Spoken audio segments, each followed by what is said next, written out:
Is it a 1 hour? All right. Okay. I was told that it was clear, but it's cool. I'm ready for it. All right. Bye.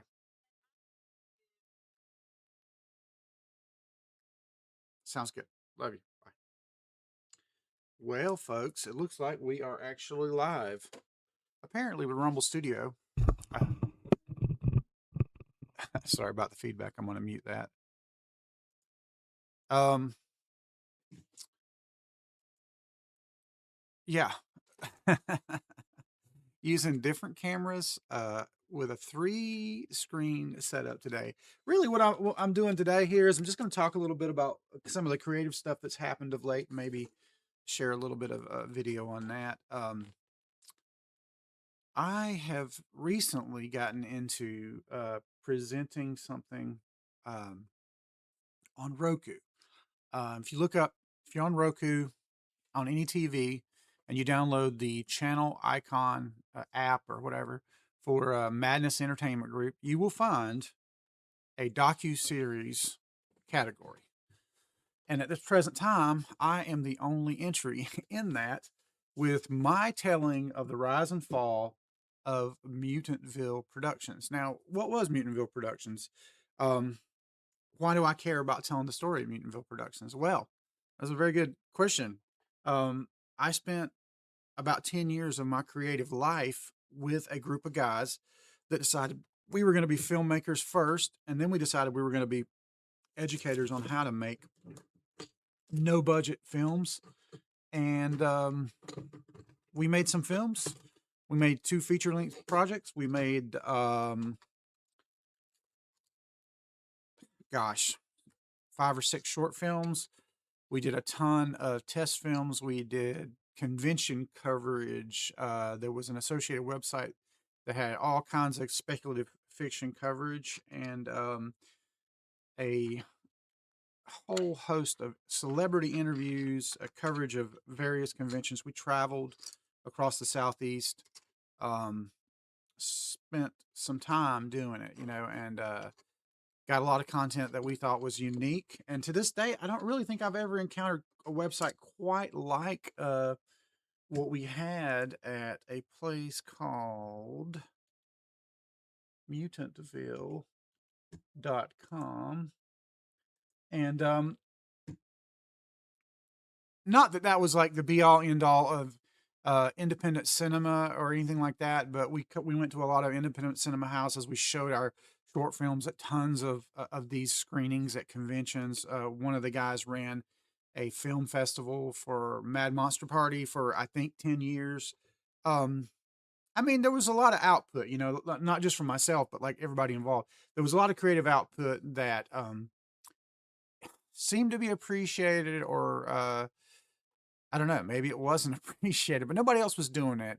And so when I see like a filmmaker out there and they're doing unique stuff in a unique space, social media was not then what it is now, obviously. And there weren't that many folks in that same arena with their hat in that arena, so to speak. So I, as a fan of speculative fiction, have to appreciate that stuff when I see it, and I did. And in retrospect, looking back at what we did, I'm kind of proud in ways that we had the creative impetus and energy to put forward to do the things that we did. Although none of those things really came to fruition in a way that any of us imagined. I think that's a fair statement.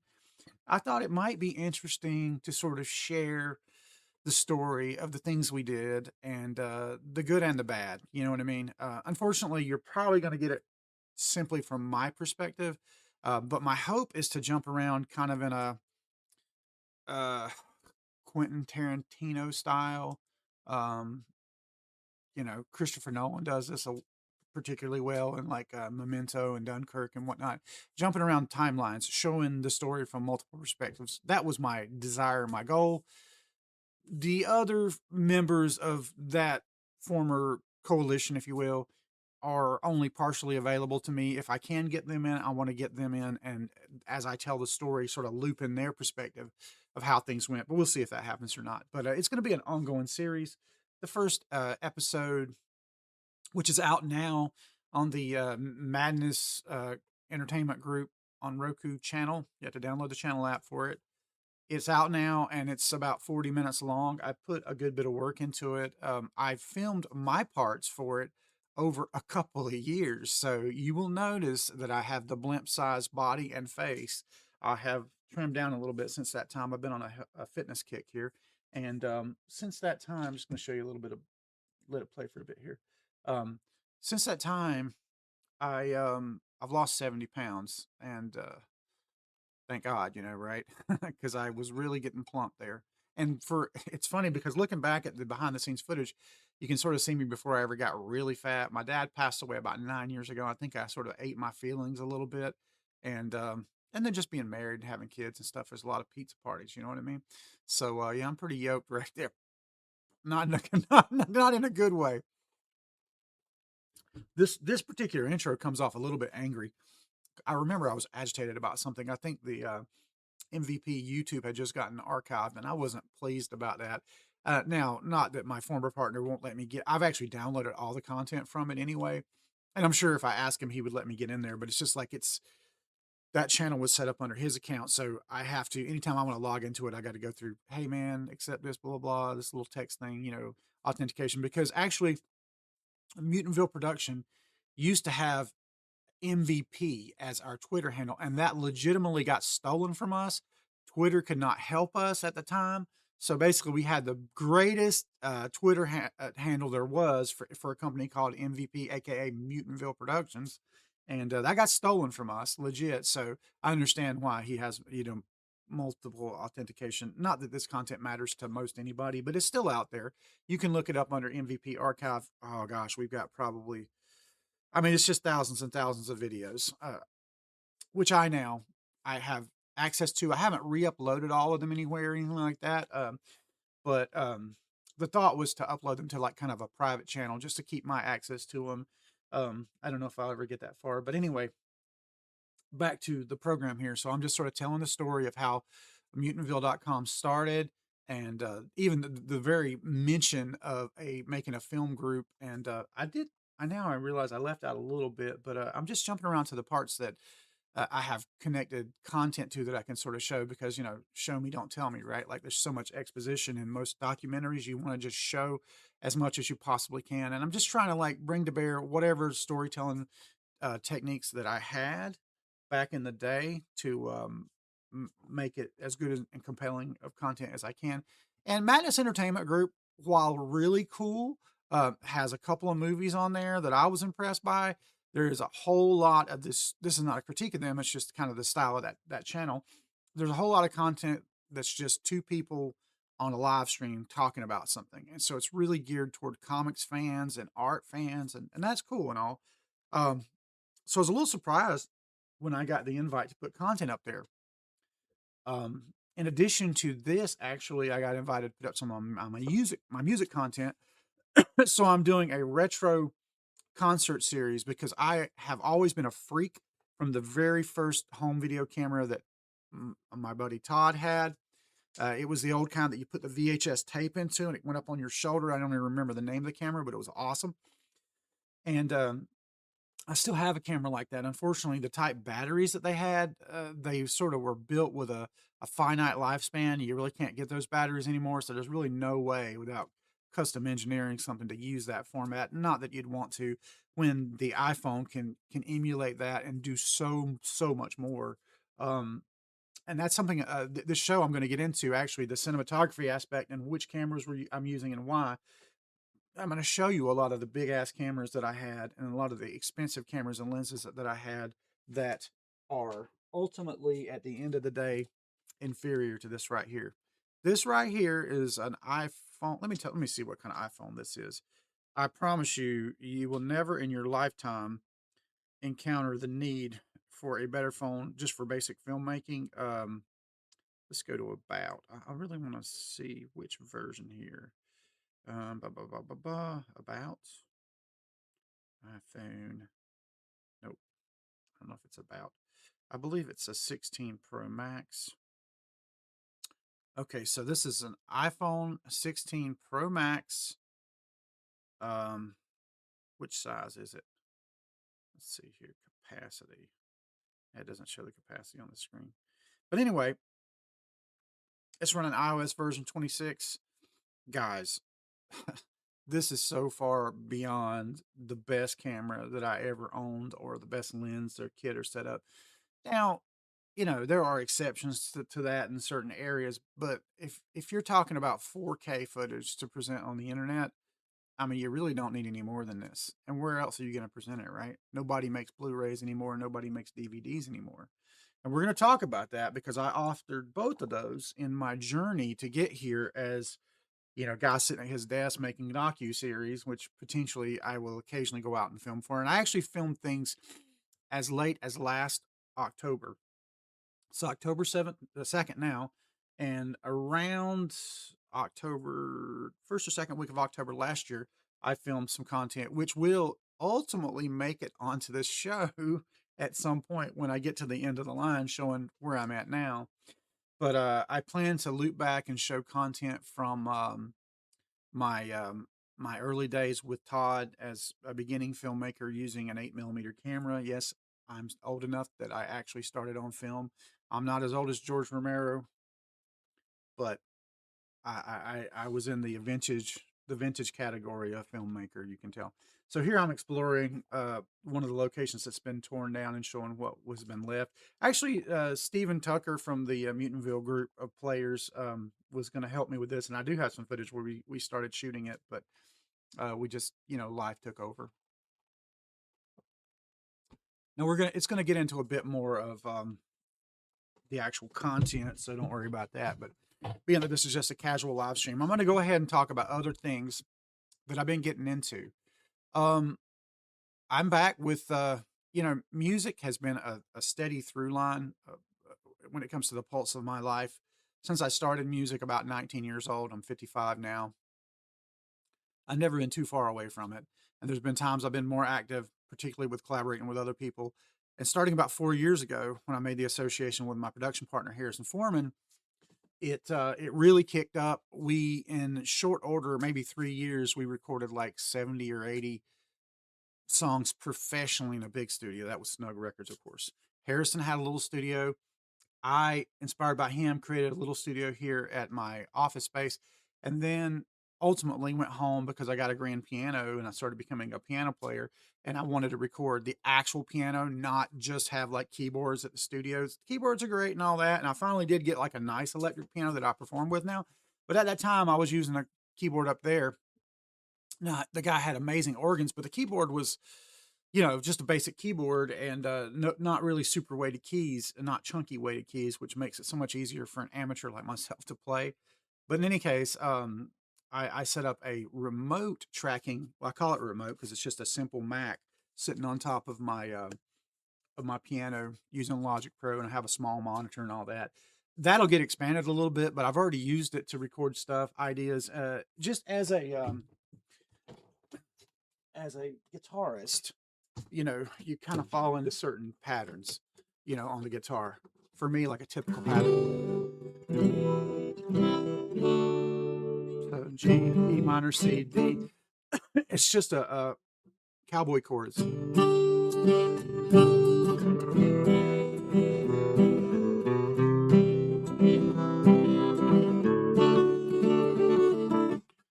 That you find yourself in. On the piano, there's a whole different correlation between chord positioning. I, not being a traditionally trained pianist, like I understand that if I know the root note, G, and then I go down, I skip one, and then I play one, I'm going to have, and then skip one and play one, and I'm going to have what's called a harmonic triad. That's the right hand. Then on the left hand, all I really have to do is to hit the bassiest version of the root note that I can find, and then go an octave down and hit the higher register of it. And then I'll find a sympathetic note in the middle somewhere, and that becomes the left-hand chord. And that's kind of how I approach all my songs. So I really kind of don't have a lot of the Billy Joel, Elton John type arpeggiation, but what I do have is that imagine all the people, the kind of the Imagine style pedal that sort of, and that I realized that Paul McCartney and John Lennon learned piano this way because there's just so many songs. Like let's take Bob Dylan, same deal. Guitar player first, then piano player, and then Bob. If you look at the chords on the piano, you realize how they got wrote. So it's like um,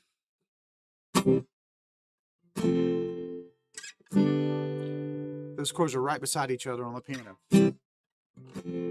And then he gets into the verse of that song. It's literally just once upon a time, chord next to it, dressed so fine. The months of dime, chord next to it. In your prime, chord next to it. Didn't you? Chord right next to it. So it's like chromatic. 1, 2, 3, 4, 5. And then he goes backward, back down. F for the next part. Down one step, or down one half step. So he goes up 5 and down 5, and so you see that over and over and over with him, with John Lennon, with McCartney, of course, and so I've sort of started teaching myself to play piano this way, and I don't know what that has to do with the filmmaking, but anyway, so my dream since I started playing guitar was to have a band like Iron Maiden. You know, obviously tastes change over time, but by that I mean like 2 amazing electric guitar players with a great bass player and a great drummer. That has finally happened to me after many attempts with many players that I tried to sort of fit a square into a round hole. I now have the players. They're all younger than me, and so the challenge is keeping them motivated. And through encounters with other musicians and opportunities to play, all that has finally happened. I don't want to speak too soon, knock on wood, but I feel like the current incantation, what? The current incarnation of the band that I am playing with now, it's called the Great Octopus Band.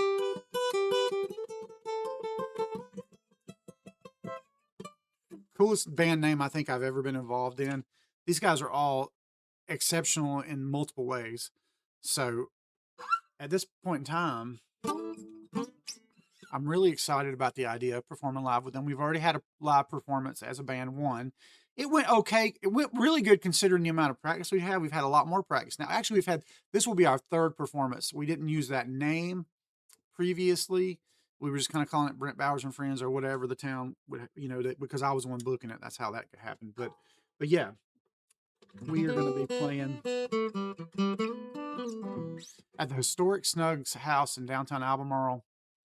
Not this coming Saturday, but the next Saturday, October 11th, from 7 until. We're going to do a 45-minute set, take a break. 45-minute set. It'll be an outdoor thing on the lawn.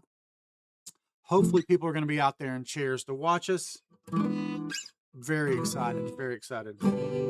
It's been so long, I've been trying to reach you.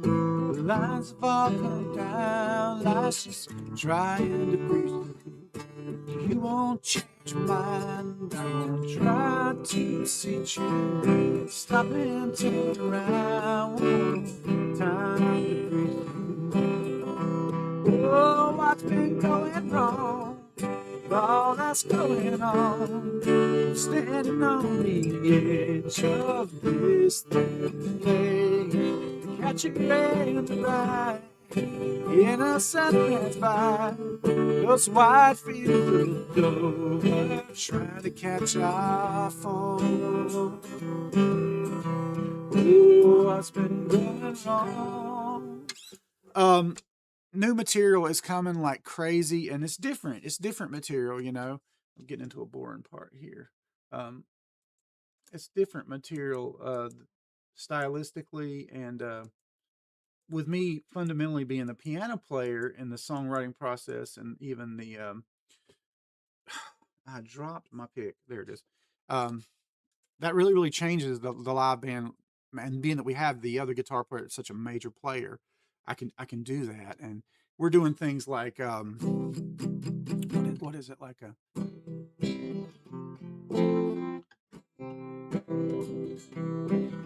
I've been playing all this on the piano, and I'm trying to remember it on the guitar.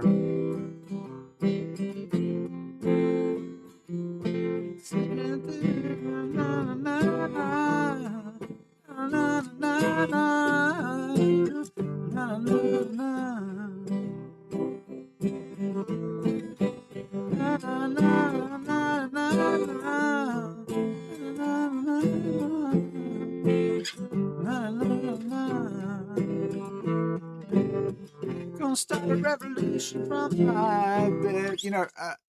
Different music because these guys are younger, and I like a lot of this stuff, and I've been exposed to a lot of stuff. But like when you get down to it, the stuff that you really really want to perform usually kind of comes from times that were like a heyday in your life, like your post high school days or your 20s or whatever. I mean, that's true of me and most people I know. So it only makes sense that it would be true of those guys. I've recently discovered some new AI tools that actually kind of I'm incorporating in this presentation, the old stuff, in so much as I will do thumbnails with it. Obviously, I don't get into enhancing the stuff too much, but yeah, it's pretty cool. I'm going to show you those tool sets here just in a second. But one thing I did do this old footage just to make it a little bit more watchable is I kind of distorted it to stretch it out to the actual HD because a lot of this stuff was shot in 720 by 480. Does not look the greatest, on modern, big computer screens. But on Roku, it's streaming, so it's fine. You really don't notice the different. Um, so yeah, got to show the pretty girls. Of course, that was a big part of our marketing strategy was to have the pretty girls. Um, there's Nicole. Nicole didn't mind talking and being slightly provocative with her words, talking about. Well, you'll just have to watch it to hear. A little bit risque, but she's a trip. Still in touch with her on Facebook, by the way. But yeah, man. Really, really excited.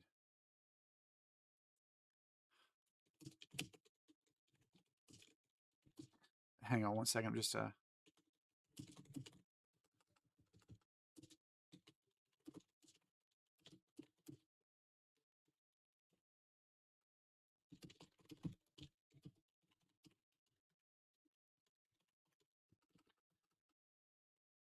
experimenting with Rumble Studio casting to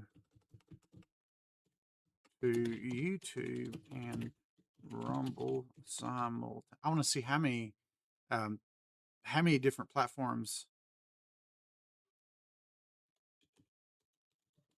that I can stream to simultaneously using this Rumble platform. But it's working pretty smoothly. Let me see here. So yeah, well, I don't know. Yeah, it is. It's actually working on. It's working on YouTube, and I guess it's working on. Let me see. Let me do that again. Let's see. Can I share this? Easy enough. Copy. A line is drawn through time. Unfortunately, I had to redo the soundtrack on this old trailer because it got a little, I don't know, the various uploading of it. Oh, yeah. Oh, wow. You can cast to eight. Um, Apparently, someone's telling me you can cast to 8 different platforms.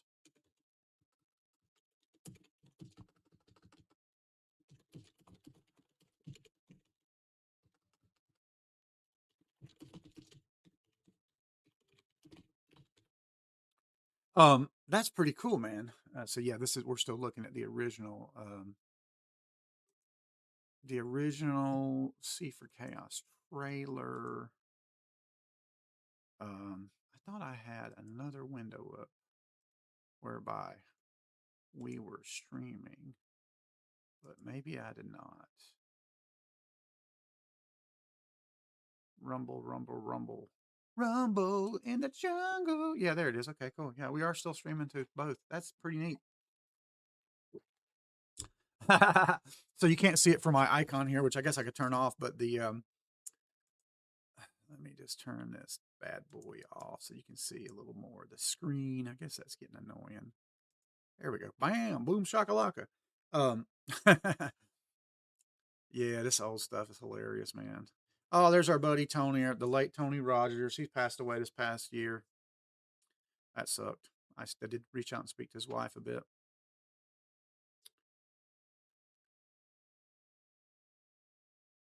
Yep.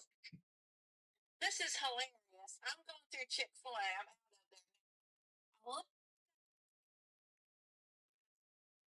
there. Your best friend.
So yeah, my wife is one of those people. If you don't answer the phone, she gets excited and starts calling you incessantly. But I'm glad to have somebody to call me. There's Dad. By the way, I made that image of Dad in these thumbnails that you see with a tool called Higgsfield, and sort of like a conglomerate platform that will let you use all kinds of AI. We're going to have conversations about AI in this docu series, actually, but only in so much as it wasn't available when I was editing this, not even close, and how some of this content that did not get published might potentially eventually find itself into an AI production. Because I hate to tell you guys, AI is just getting started. Okay, it is a little hokey now, although some of the high end stuff where you have the money to spend the tokens and do all these iterations, you can get some pretty cool stuff. This shot right here, directly influenced by Ninja 3 The Domination, which is really what started me as a filmmaker. I'm going to talk about that film a whole lot, even though there was previously a discussion on it on MVP Mutant Radio. I gather you guys probably don't know what that is. I will mention the creation and disposition of that, as well as a couple other podcasts that I was involved in at some point. Um, but anyway, oh my goodness, let's minimize this. Let's get down to business here. This is something else that I wanted to let me move Higgsfield over here so I can talk a little bit about it. Yeah, amazing, amazing, amazing. Here's where I made a little channel icon for my.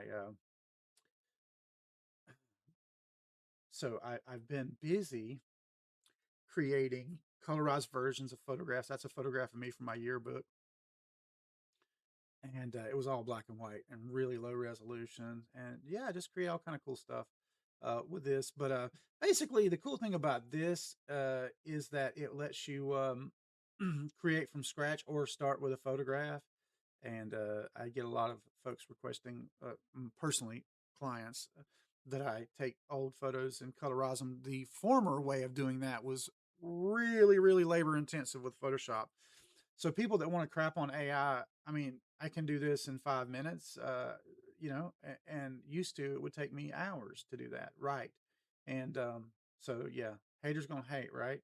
But there are amazing ton of tools in here, and a lot of it I don't care about, just to show you. But it's like a single. I think maybe I'm paying $10 a month for this, but I paid annually, so you don't have to think about it. But like these apps will, and they don't always turn out as good as what you see here.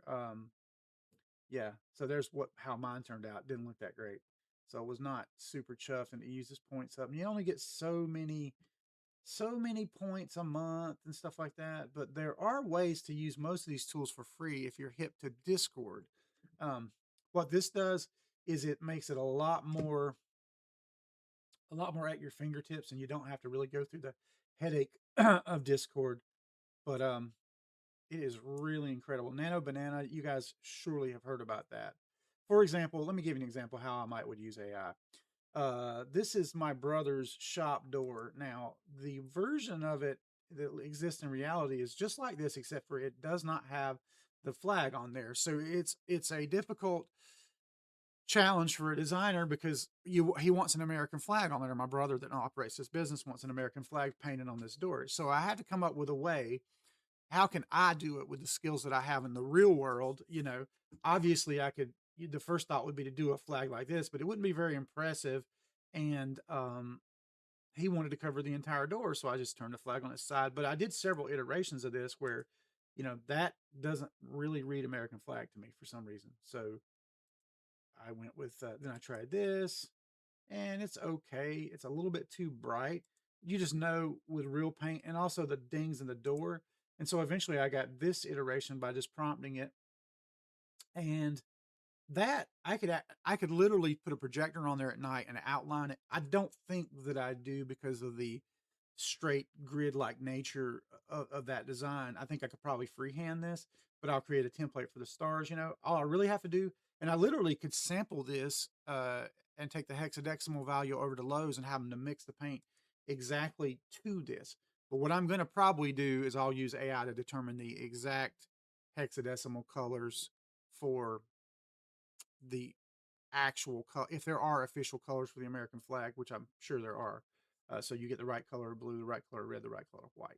and then it's down to cover. I like how this sort of showed it like it had been painted, and you see the color is not perfect, but that's really more like what it would look like in real life. But just talking about design projects in general, man, Nano Banana, and particularly pricing wise, this is the greatest platform. It's called Higgsfield.ai. I recommend it. Look into it. It allows you to use There's even video creation now. I find video creation to be not quite there yet. Let me see if I can find the example of what I've made. So I made this, and it looks okay. This obviously is made to look like me. This is made to look like my father until it changes the faces right here. I have another app that I can go in and individually change those shots back. It's a lot of work. If you're just wanting like a 10 to 20 seconds, I'd say you can get away with it. Um, to give you a little bit of insight into something I'm trying to do with AI, I want to show you a little clip that I've been working on in DaVinci. By the way, I am this year officially making my break from Adobe products. I feel like I paid those guys about $40,000 since the subscription started, and I haven't gotten the value. There are better tools out there that you can just pay one time for, and that is definitely what DaVinci Resolve Studio is. It basically combines four separate apps in Adobe into one, and they're actually better apps. You know what I mean? Like editing your audio, doing your color grading, doing your visual effects, your media encoder, your multiple cutting, your media pool management, and to just put it in perspective for you, if I want to make a crazy the Lord of the Rings type thing, let me see if I can. I want to make sure you guys aren't really hearing the sound because it's not done, but I'll just let that play. You can see what I'm talking about. This is 100%. Oh man, come on. Don't lag on me. Do not lag on me. There we go. This 100%. I, of course, am hearing the audio, so I'm not going to talk too much over it. Now, you guys aren't hearing it, but the wizard right now that's talking, I was able to discover a 1 minute clip of my late father where I got his voice. It's not a very good sample. It's not a very good voice clone, but this supports AI voice cloning, which is crazy. I've actually had my old buddy JT on one of my podcasts virtually. He doesn't even know this. He doesn't listen to my podcast. Um, 1 second here, guys.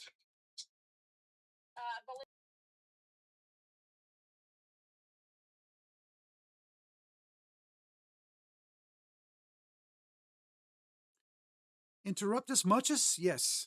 But check this out. So these are just cut shots. And how you get to these shots, it's just like using an image creation tool, and then you use that as a sample to guide the video. But all this has that dragon looks amazing. I really wanted a Lord of the Rings type dragon, a little scarier than what I can make in Daz Studio. If you don't know, Daz Studio is a 3D modeling program you can animate figures in. This I made this to look a little bit like Jimmy Kimmel from his recent controversy. I was trying to, but I just dropped it. It was too much work. But yeah, just some of the fun that I'm having, and yeah, just to give you a little bit of an idea. But yeah, man, AI video, it's really getting there. Um, I wanted to show you a video that I started messing around with. So those of you that remember Mutantville Productions at a certain point had a horror hostess that we used to theme into all of our projects to sort of connect them together, anthology style. And oh, here we can see my how terrible my but enough iterations and that would be made to look really good. Kind of a Dune thing. Here's one that worked out. You can see this is sort of connected to the previous thing that I did. It's all about just getting it just right and using just usually a piece of what you cut out there. Um, Peaceful Soul, not seeing it. I want to find out. One of my gripes about this is it's hard to get your library of content sometimes. So finding stuff that you've previously made is sometimes a little difficult. CNS Pro, no, that's not it. Um, hadn't got into the advanced camera controls that they're supposed to have. Peaceful Soul, visual effects, video, man.